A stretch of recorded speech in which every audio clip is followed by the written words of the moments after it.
Good morning.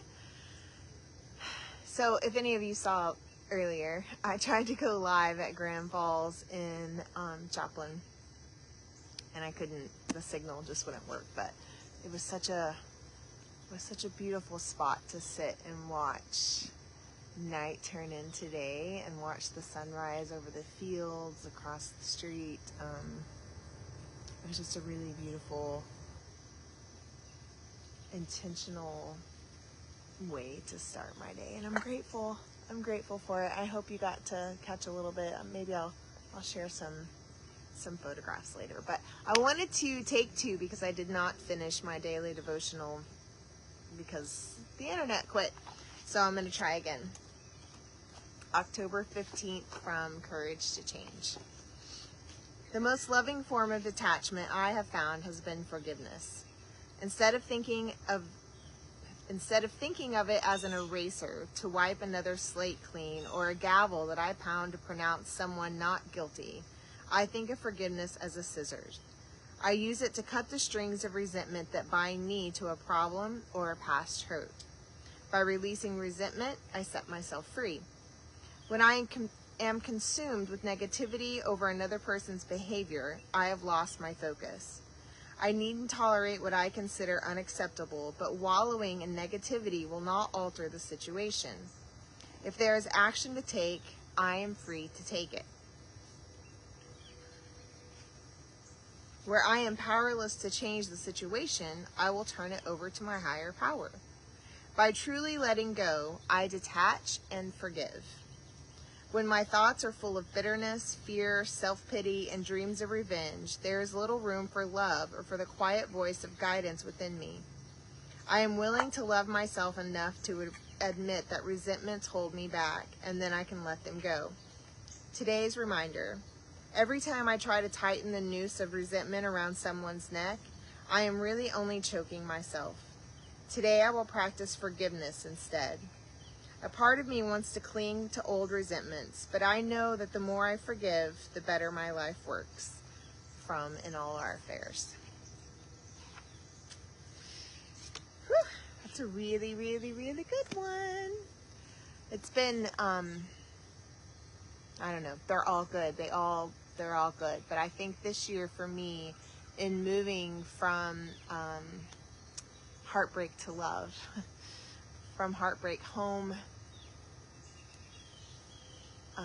part of it I've really stayed focused on love. I've really stayed focused on my part and the love that was present for me.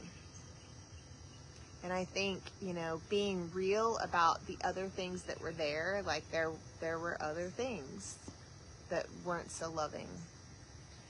And being real and honest about those allows me to release and I guess detach in love, like to stay in the love. And that has been really good for me. I know, like in past, it's really easy, has been in the past really easy to focus on they, and the negative of that. And this time in this situation, I just haven't. And even the parts and pieces that I could say are negative, if I was judging in that way,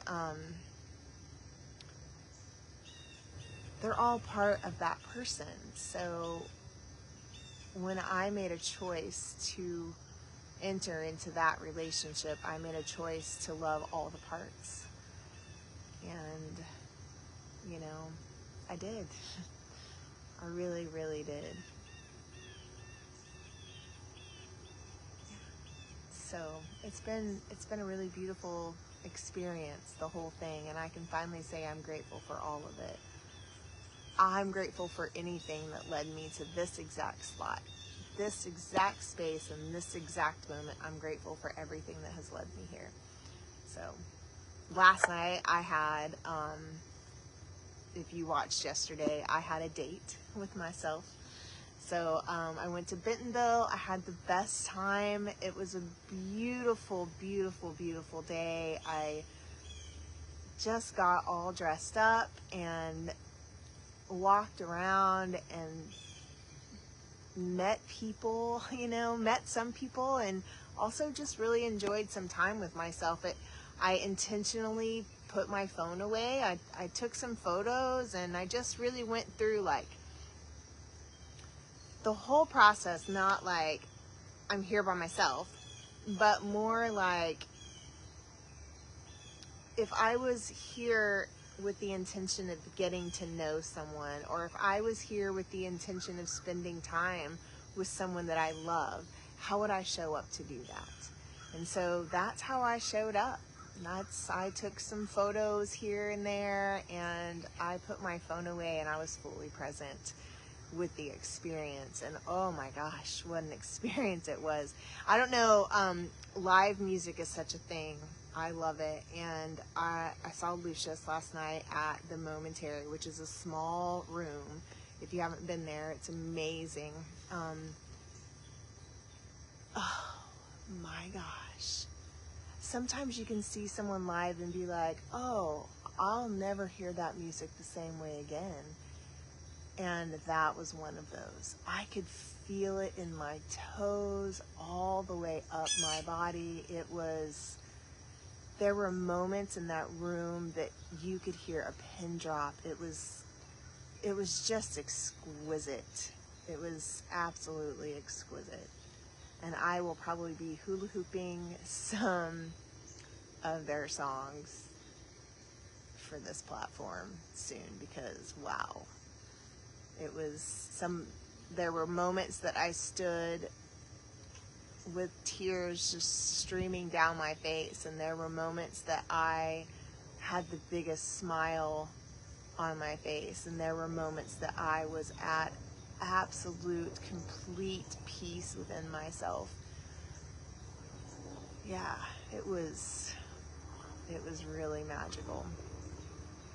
And then I got home, I got up this morning and decided I wanted to head home and go find the sunrise on my way. So that's how I ended up at Grand Falls this morning. And now I'm getting ready to go switch gears a little bit, and I have a wedding at Lake of the Ozarks. So I've stopped at home between Bentonville and Lake of the Ozarks, and I'm going to do a little switcheroo, and then I'm going to head to Lake of the Ozarks. And I'm kind of feeling this vibe right now. We'll see what happens of where will I catch the sunset after the wedding before I come home tonight. And, maybe I'll just stay the night down there. Who knows? Who knows what might happen, but I'm kind of staying in this energy of presence right now, and like, what else is possible? What else is possible? So anything is possible. So, yeah. Thanks for sharing daily devotionals with me, and I will be back in the morning. I'll probably share a hooping video later, but I'll be back with our daily devotional in the morning. Ciao for now.